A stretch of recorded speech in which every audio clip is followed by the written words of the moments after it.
Saudara, kita akan dengar firman Tuhan. Saudara-saudara, setiap manusia, saudara dan saya, setiap kita pasti akan menghadapi masalah hidup sampai mati.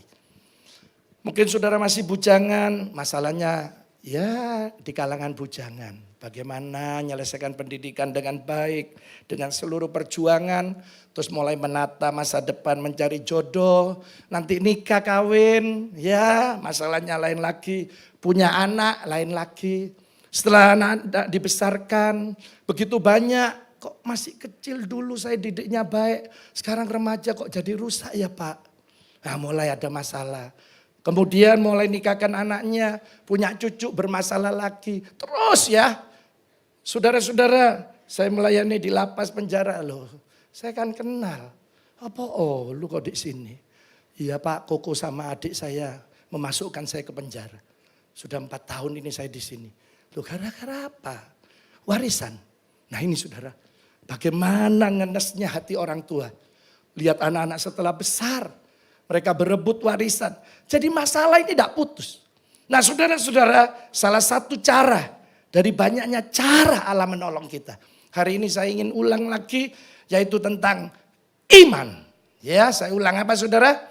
Iman. Nanti saudara ada 2 iman. 1 iman pengetahuan. Jadi kita hanya mengerti saja. Oh ini iman. Tapi ada yang kedua yang ingin saya bawa saudara ke sana. Iman yang menghasilkan mujizat buat kita. Nah makanya hari ini saudara dan saya apapun masalahnya, saya percaya kita punya Yesus yang akan bisa menolong saudara dan saya. Nah hari ini kita belajar tentang iman ini, sebelum itu kita hafalkan lagi 3M ini. Ya, jadi perjalanan hidup kita sampai mati, tolong 3M ini ayo kita hafal nanti kita lakukan. M pertama, melihat dan mengimani. Apa saudara? Sekali lagi, 2, 3. Iya, jadi saudara mungkin lihat, saya pengen punya rumah ya. Terus saudara mulai mengimani, saya percaya Yesus bisa kasih. Itu M pertama. Baru naik M kedua, yaitu memiliki. Apa saudara? Iya, harus mengalami sendiri.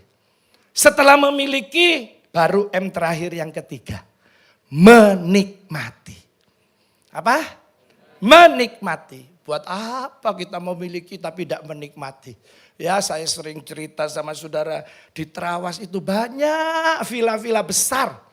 Saya pernah melayani muat 800 orang.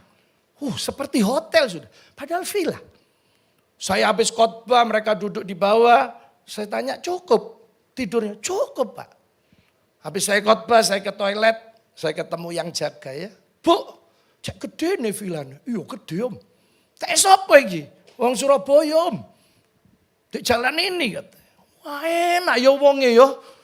Nek nang kene waduh iso mlaku-mlaku sewenang ya. Ya enggak om. Wongnya gak pernah nang kene ya. Loh kenapa? Lah saulan 2 minggu masuk rumah sakit om. Jadi sebulan masuk rumah sakit rata-rata 2 minggu. Jadi cuma memiliki, tidak menikmati. Terus saya ganggu yang jaga. Lah enak sampean bu. Iya aku enak om. Long kamarnya lebih 10. Ben bengi aku gantian turu kamar om ngale-ngale. Lah ini sudah. Tapi dia cuma menikmati. Tapi tidak memiliki. Buat apa? Tapi hari ini ukuran saudara dan saya. Masing-masing. Terserah saudara. Yang penting kita akan memiliki dan menikmatinya. Jadi nanti kita akan mengalami sendiri. Sederhana sekali iman ini. Makanya hari ini saya ingin nanti saudara dan saya. Tidak ada lagi yang iri hati. Tidak ada yang mengeluh. Tidak ada yang ngomel hidup saya kok seperti ini. Dia kok enak. Mulai iri ya. Padahal kita bisa ngalami sendiri. Lewat cara yaitu iman kita. Jadi wis stop saya ngomel-ngomel. Apalagi sing cerewet. Khususnya ibu-ibu ya. Kalau bener bojo. Wis tuku mobil mana. Sebelah tuku TV. Terus cerewet. Ada suami istri ya. Namanya Udin Mbak Siti. Sing namanya Siti ini cerewet bedino. Gregeten suaminya Udin. Di depan rumah ada sumur kosong. Langsung diangkat dilebokno sumur. Kapok kok. Wis kira-kira 10 menit kaget. Moro-moro keluar. Wut. Kayak orang ternyata jin, setan. Katanya Udin, siapa kon? Ngomong apa setannya? Aku gak tahan kena bojomu. Kau berbeken di jero. Oh rupanya di jero sumur saya gak tahan setannya ya. Nah ini saudara ya. Banyak anak Tuhan kadang ya waduh nek wis ngomel gak pedot. Tapi di sini gak ada. Ini kan saya cerita tempat lain. Gak tahu nek serombongan pindah sini ya. Tapi saya berharap hari ini nanti lewat khotbah saya iman ini. Saudara akan mendatangkan pertolongan buat saudara dan saya. Jadi hari ini mari kita lihat dulu tahap-tahapnya iman ini.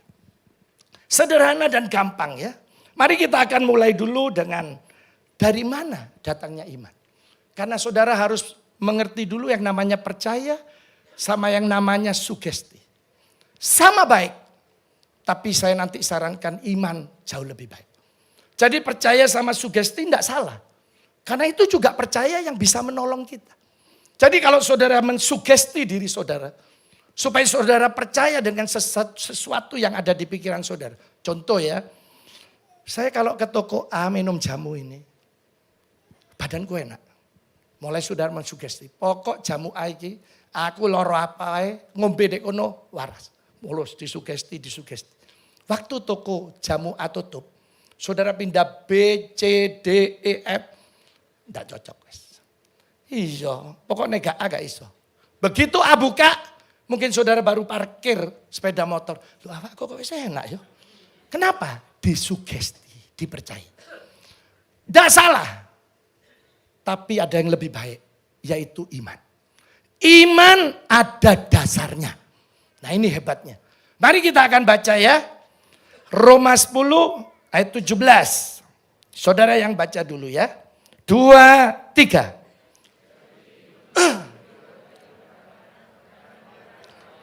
Iya, saya ulang ya. Jadi iman timbulnya dari mana? Pendengaran oleh apa?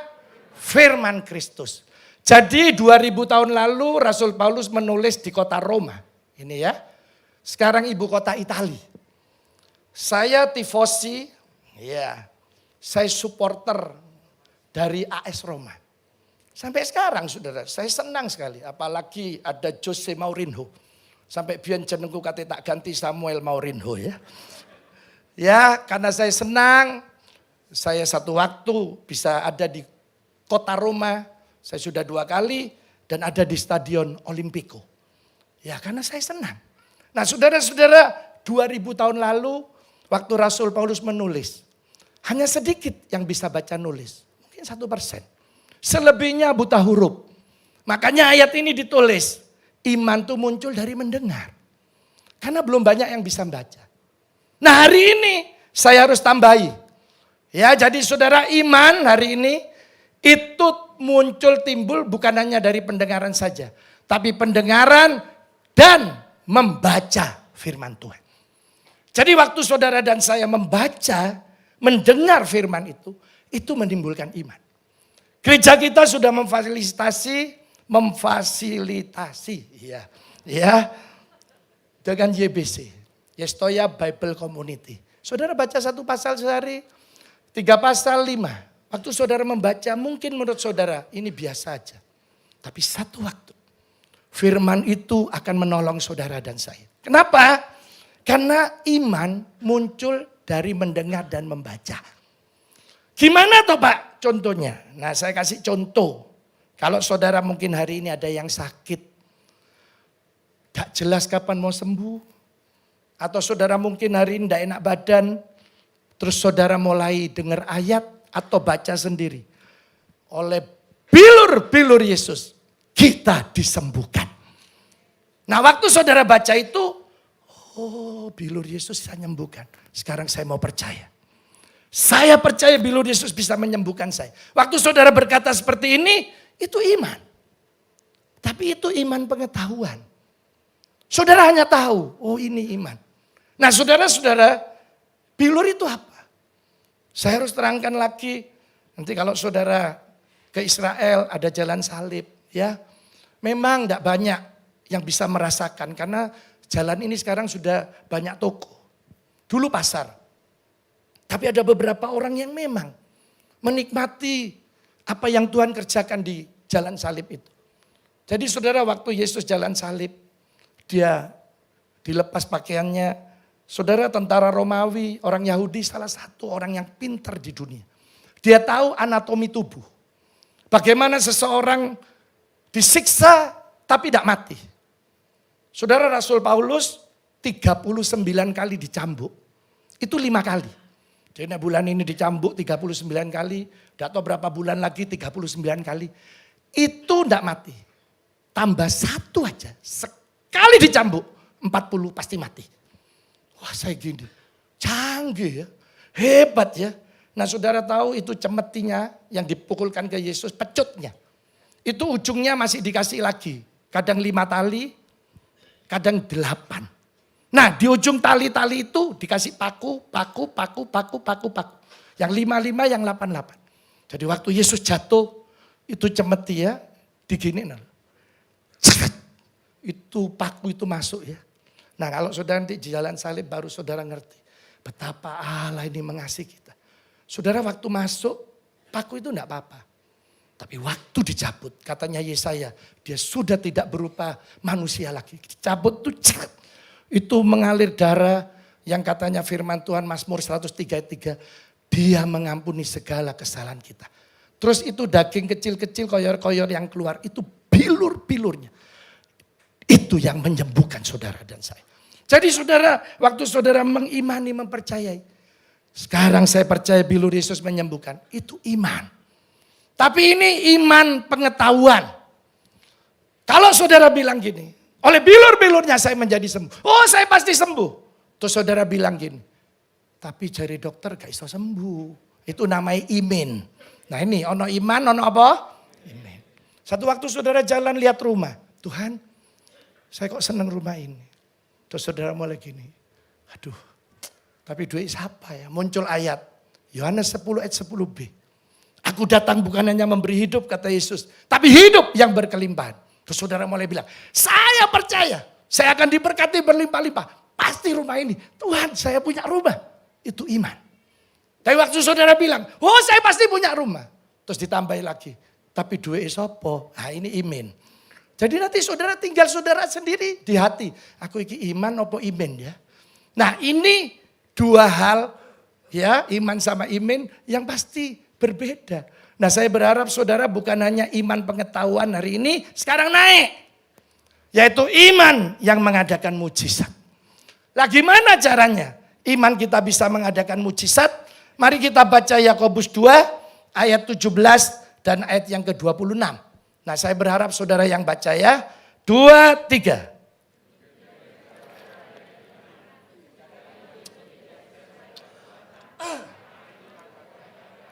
Ya, lihat ini saya baca ya. Demikian juga halnya dengan apa? Jika iman itu tidak disertai perbuatan, maka iman itu pada dasarnya adalah mati. Jadi iman pengetahuan, kalau tidak ada perbuatan, ini mati. Stop cuma ngerti, cuma tahu. Coba lihat ayat 26. Ini ada contoh buat diri kita ya. Sebab seperti tubuh tanpa apa? Adalah mati. Demikian juga iman tanpa apa? Jadi iman ini harus dikerjakan terus, ini diulang perbuatan-perbuatan. Kalau iman tidak ada perbuatan-perbuatan adalah mati. Jadi saudara hari ini iman harus ada perbuatan. Ya, jadi perbuatan ada 2. Jadi perbuatan ada 2. Yang pertama yaitu perkatakan iman ini. Jadi kata-kata iman. Jadi nanti ada saatnya saudara tidak bisa melakukan. Ini ya contohnya ya. Yang sakit tidur ngatang-ngatang ya. Ya apa mau melakukan? Ya kata-kata iman ini. Oh saya tidak bisa ngomong. Ya hatinya. Di ICU, di undaan satu waktu.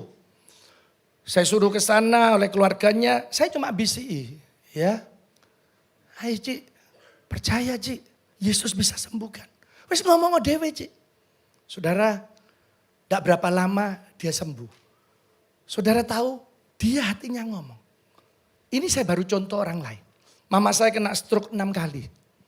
Ya, saudara-saudara yang 5 kali bersama saya. Ini saksi hidup istri saya ya. Pernah jatuh di rumah rontok giginya. Jadi saya lihat sendiri Bagaimana mama saya jatuh karena ngomong-ngomong wah macam-macam ya. Nah saudara-saudara, karena ditinggal papa saya bersaudara masih ada yang belum nikah. Jadi mama saya ini terpikir, terbeban, kerja itu sampai naik truk, dulu jarang ada mobil. Ya, kulaan mebel di Pasuruan, jam 2 sampai di desa saya Panarukan, dia turunkan, besok dijual, terus tidak laku nangis ya. Gak payu Ming, ya apa ini ya, jatuh saudara. Jadi saya lihat sendiri, nah saudara-saudara saya lupa yang keberapa, mama saya sempat tidak sadar. Saya bawa di undaan. Saya nangis ya, saya bisik, "Ma, adikku ini belum kawin. Siapa sih ngawin no? Papa lo mati. Ayo lo Ma. Ayo Ma. Isa ngomong sama Tuhan Yesus gitu loh Ma." Mama saya keluarkan air mata ya. "Ayolah Ma, pasti bisa Ma." Saya tidak tahan, saya keluar ICU. Kira-kira 2 jam mama saya sadar. Saya dipanggil, "Samuel Sianto mana?" Itu mamanya manggil. Kaget saya. Terus saya masuk, katanya mama saya, "Gara-gara kau blebekan kopingku kan." Jadi rupanya orang pingsan itu dia dengar. Nah hatinya ngomong. Mama nangis, Tuhan. Tuhan tolong ono ta anakku sing ono sing gorong kawin. Jadi saudara, ini kata-kata iman ada. Ini termasuk perbuatan. Mari kita baca ya, Yoel 3 ayat 10b. Nah ini, coba saya yang baca ya. Ini baiklah, ini himbauan ya, ayo gitu. Monggo, ini ada tanda serunya soalnya. Ayo, ayo gitu. Siapa? Orang yang tidak berdaya. Nah ini loh, orang yang tidak berdaya suruh apa? Berkata, "Aku ini pahlawan." Saya tanya saudara sekarang, pahlawan itu identik sama dengan orang yang apa? Kuat, betul? Apalagi? Hebat? Iya. Gagah? Iya. Itu pahlawan. Lah ini loh orang yang tidak berdaya. Coba ya, tayangkan. Nah orang yang tidak berdaya. Nah ini. Sekarang saya kumpulkan yang menyatakan orang yang tidak berdaya. Semua di dalam bahasa Indonesia huruf depannya L. Sampai 15. Menyatakan tidak berdaya. L. Ya lihat ya. Lemah. Letih. Lesu. Loyo. Lemes. Linglung, lunglai, ya, luwe, ya, sampai double L, lolak, ya, lu kape itu L wis tambah no dewe sampai 15, nanti pasti saudara nemukan. Yang golongan-golongan itu semua suruh ngomong, "Aku ini pahlawan." Saya gini, aduh, masuk Isa gak masuk akal. Ya memang iman gak masuk akal. Saudara sementara gak berdaya, suruh ngomong, "Aku ini pahlawan." Dari ayat ini lahirlah lagu yang terkenal ya. Yang lemah berkata apa? Yang miskin berkata. Nah, itu kan kata-kata iman. Nanti saudara waktu memperkatakan banyak gangguannya, banyak godaan. Gak iso, gak mungkin, biar aja. Saudara mempercayai melakukan. Itu kata-kata iman, perbuatan. Jadi banyak godaan, hajar terus. Saya khotbah di Banyuwangi, ketemu noni-noni. "Om, saya nyanyi lagu rohani, diganggu baik tetangga saya." "Lagu apa nih?" "Lagu rohani, pokok digudoi tok." Ya mungkin ada saudara yang tahu lagu lama ini ya. Kapan Yesus kembali? Kapan Yesus kembali? Mestinya ya. Ke dalam dunia ini sungguh tak lama lagi, betapa senang hatiku. Ya itu lagunya mestinya. Tapi kata noni ini, "Saya loh Pak, baru nyanyi separuh, terus diganggu bek tonggo." Piye lagune? Kapan Yesus kembali? Kapan Yesus kembali? Disaut bek sebelah ya. Mungkin lusa atau di lain hari. Mbok iso cocok, saya tidak tahu ini ya. Tapi ada kata-kata iman. Jadi mulai hari ini saudara mulai memperkatakan, ini Alkitabiah. Saudara siapa yang melakukan pertama? Yesus teladannya. Yesus ketiduran di perahu, badai ombak. Yesus tidur. Katanya murid-murid, "Guru, kita mau mati, mau binasa." Yesus bangun, enggak ngomong gini, "Mati apa?" Enggak. Yesus bangun bilang apa? "Diam, tenanglah." Shh, langsung diam. Bayang no, kalau saudara di perahu itu. Kan gitu. Kedua ya, pohon ara. Yesus bek murid-muridnya, udah ada buah. Wis mulai hari ini kamu jangan berbuah. Ya ini bahasa kita ya, mati, kering. Kering rontok. Berikutnya Yesus bilang apa? Kalau engkau berkata kepada gunung, hai gunung, pindah ke laut. Kalau Alkitab bahasa Indonesia, beranjak, tercampak ke laut. Bahasa Jawa, mecitat. Ya. Bahasa Madura, ngaltok. Saya tanya saudara sekarang. Saya tanya loh ya. Angin, ombak, pohon ara, gunung, ada kupingnya? Tidak ada. Kok bisa manut, Bik Tuhan? Sekarang tak tanya, jemaat piro kupingnya? 2, tapi angel aturannya ya. Oh tapi tidak jemaat sini, oh dari sini saya yakin hebat ya jemaat Betani Yestoya ya. Nah ini cerita tempat lain aja ya. Tidak tahu di mana beredar-edar ini ya. Nah saudara hari ini Yesus yang praktek. Kira kita bisa praktek. Jadi ini termasuk perbuatan. Baru yang terakhir, yang kedua harus dilakukan. Jadi selain kita lewat kata-kata iman bisa melakukan. Nah saudara hari ini saya ingin gereja kita saya sebut gereja penuh mujizat. Gereja penuh iman. Kenapa? Kita sudah mempraktekannya dan kita sudah menikmatinya. Ini semua keajaiban Tuhan. Gereja kita sebentar bulan Oktober baru 8 tahun. Tapi saudara kami memulai dengan beberapa puluh jemaat. Hari ini kita punya ibadah raya 6 kali. Ini ajaib. Ini gereja penuh mujizat. Saudara kemudian saya katakan ya. Gereja kita 1 tahun memulai terus beli tanah. Jadi waktu kita beli tanah, saya jujur ngaku ke jemaat, izinkan saya khotbah di luar sebulan, pokoknya di Malang cuma sekali, di luar selebihnya. Puji Tuhan donatur, sponsor semua, sehingga 2 tahun lunaslah tanah pembangunan kita dengan uang muka 4 miliar. Bulan pertama sampai bulan ke-23 550 juta sebulan. Bulan ke-24 350 juta. Kalau enggak Tuhan lewat iman kita enggak mungkin.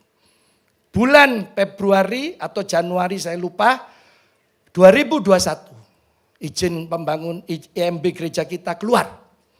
Gimana ini Pak pandemi? Saya bilang kita mulai bangun.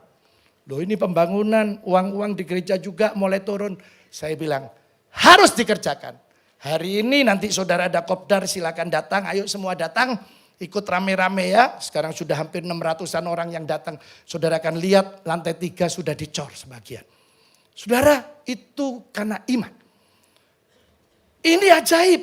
Gereja kita masih punya lagi loh ya. Hari ini. Yaitu STT Yestoya. Saya sudah serahkan ke yayasan. Ini Pak Afat sudah ngurus diganti nama yayasan. Kita masih punya tanah lagi 6.100 meter. Itu milik yayasan. Terserah saudara mau jadikan apa. Sekarang jemaat kita, ya ini catatan ya, mulai terakhir sudah mendekati 2.000. Ditambah pelayan 300 sampai 500. 2.300 sampai 2.500. Dalam 8 tahun, sebelum 8 tahun ini kita punya 3 cabang. Blitar, Pontianak, Jombang. 1 cabang itu sulit. Saya harus jujur kalau ini bukan milik Tuhan, saya nyerah. Tapi kita punya yang namanya iman.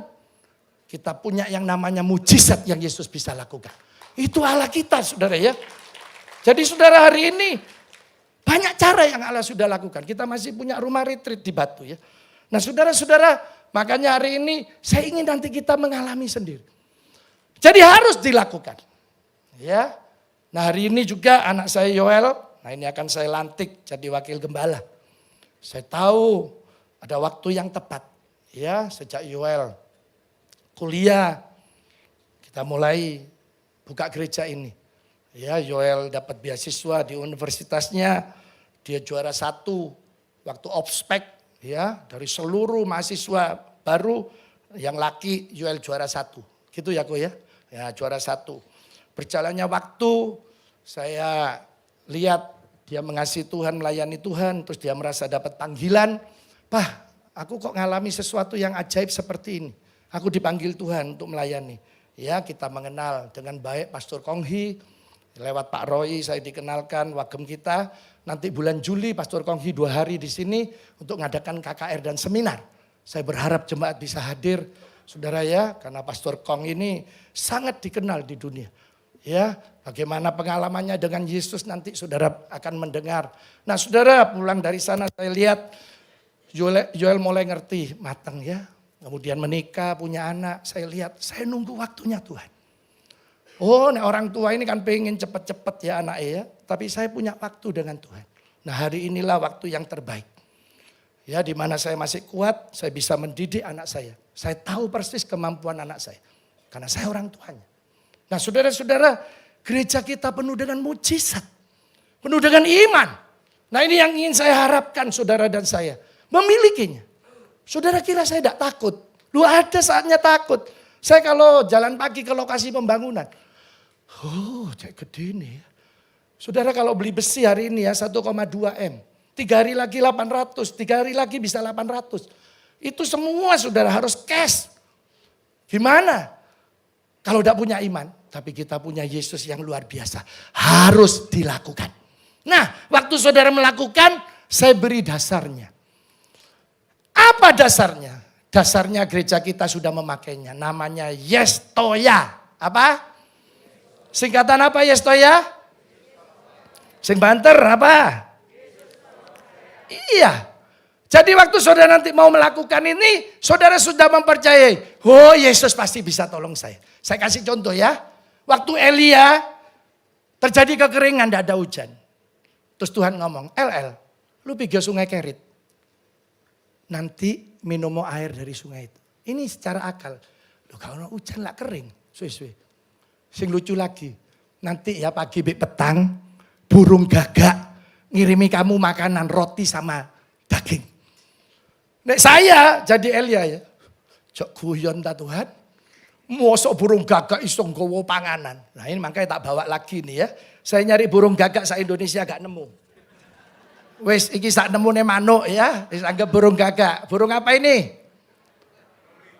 Hah? Nuri? Bener tak kukusu?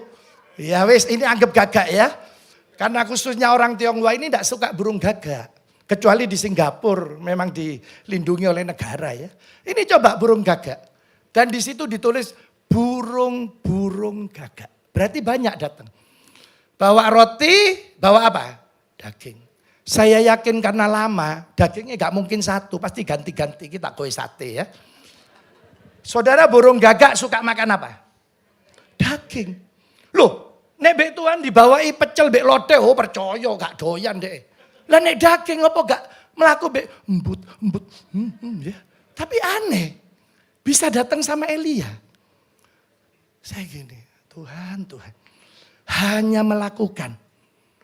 Allah kita Yesus Yestoya ini bisa menolong Elia. Makanya saya kalau sumpah-sumpah kadang ya. Oh cek akene sing diurus ya. Ini tak gantung di kamar saya, tak delok gitu ya. Wes pokoknya burung gagak tekon dia pasti tekon nang genku ya. Loh iya saudara. Kenapa? Ya caranya Tuhan kan banyak. Wis tak lebokno nang iki gawe putuku iki soalnya ya. Jadi saudara hanya yang mau melakukan. Sekarang kita lihat contoh ini ya. Contoh yang sederhana yang sering kita dengar. Kita baca ayat yang disukai jemaat. Ayat apa? Kita baca ya Matius 9. Ayo ayat 20 sampai 22. Cuma 3 ayat ini ya. Mari kita akan melihatnya. Pada waktu itu seorang apa? Iya, tidak ada namanya ya. Tapi sudah 12 tahun lamanya menderita apa? Ya di sini banyak wanita-wanita kalau sebelum menopause wanita ini keluarkan darah namanya menstruasi itu ada yang sakit. Ada yang biasa. Tapi kalau setiap hari mengeluarkan darah 12 tahun. Saudara bisa lihat kondisinya. Saya yakin tidak bagus, tidak baik kondisinya. Ya saya tidak tahu apakah digendong, apakah ngesot, bagaimana ketemu Yesus. Alkitab tidak mencatat. Tapi dia katanya Alkitab maju. Ya dia maju, berarti dia melakukan yang mendekati Yesus dari mana? belakang. Karena Yesus memang banyak dikelilingi murid-murid. Ada 12, ada 70 mungkin ikut. Dan orang-orang yang mau disembuhkan, yang sudah disembuhkan. Ada yang pengen lihat toh kayak Sakius. Macam-macam tuh blek-blek. Wanita ini dari belakang. Katanya menjama jumbai jubahnya. Sekarang lihat ayat 21. Kalau terjemahan yang lain, setelah dia mendengar berita-berita tentang Yesus, maka dia langsung berangkat. Nah sekarang katanya Alkitab di ayat ini, karena katanya dalam apa? Iya dia ngomong dalam hatinya, asal ku jamah saja jumbai jubahnya, aku akan apa? Jadi sudah punya kepastian iman, aku akan sembuh. Saudara lihat ayat 22, sekarang saudara yang baca. 2, 3.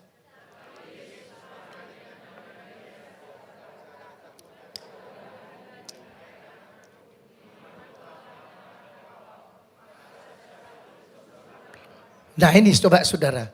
Ya katanya Yesus, imanmu telah menyelamatkan kau. Sejak saat itu terjadi apa? Kesembuhan. Jadi wanita ini setelah mendengar berita-berita tentang Yesus, ada firman yang masuk. Oh Yesus bisa nyembuhkan. Kita lo tiap hari baca firman sewaktu-waktu, dengar YouTube sewaktu-waktu. Harusnya kita lebih dari wanita ini. Dia cuma dengar.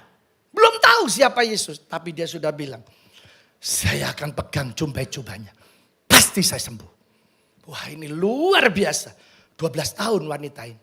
Saudara menurut catatan medis, wanita itu lebih tahan sakit daripada pria. Ya sebab wanita ini kromosomnya XX. Mungkin pertahanannya double ya. Nek pria ini XY.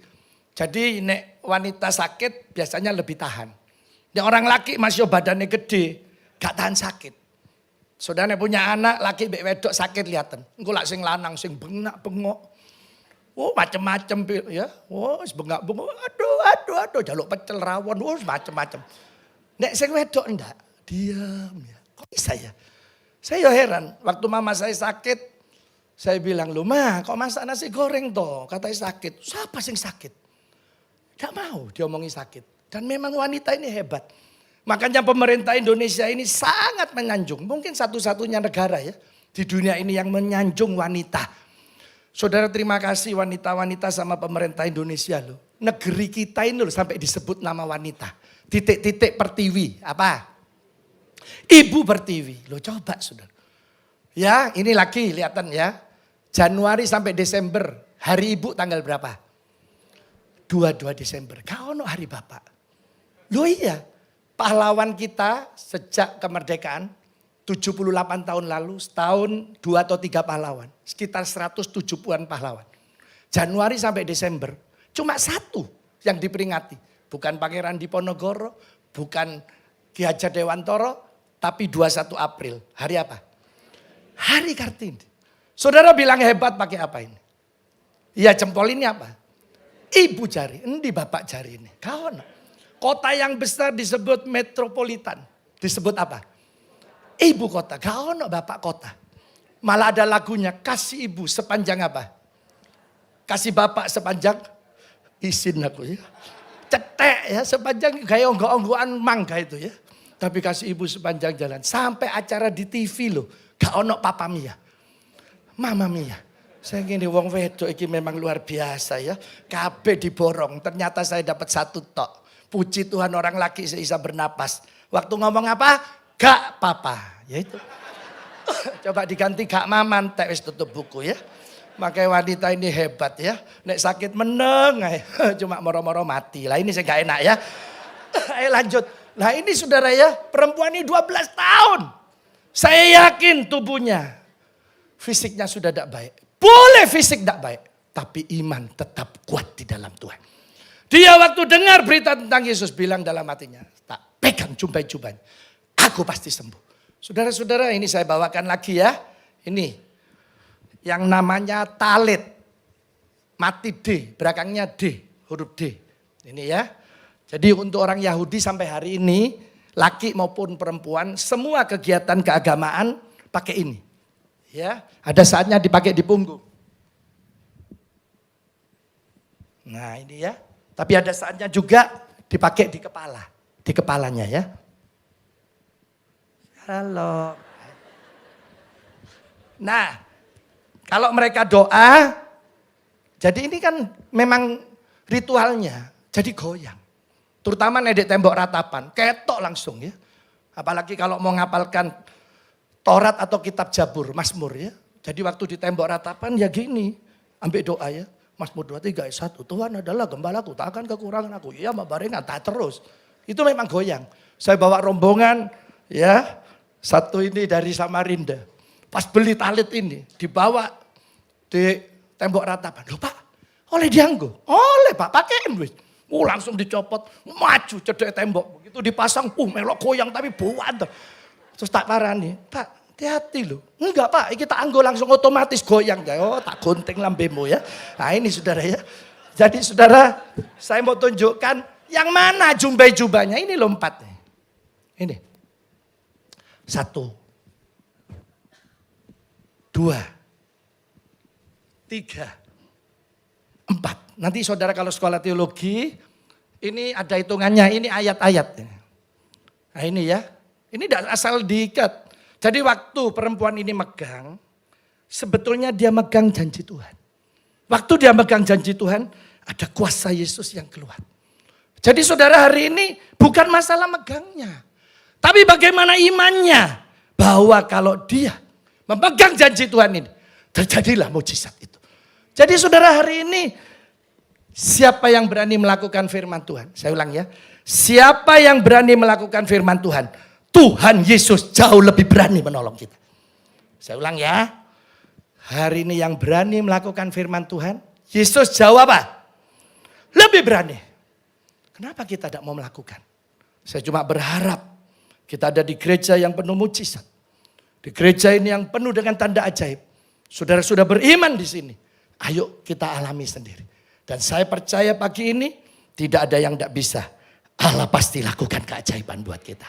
Mari kita tunduk kepala, kita datang sama Tuhan.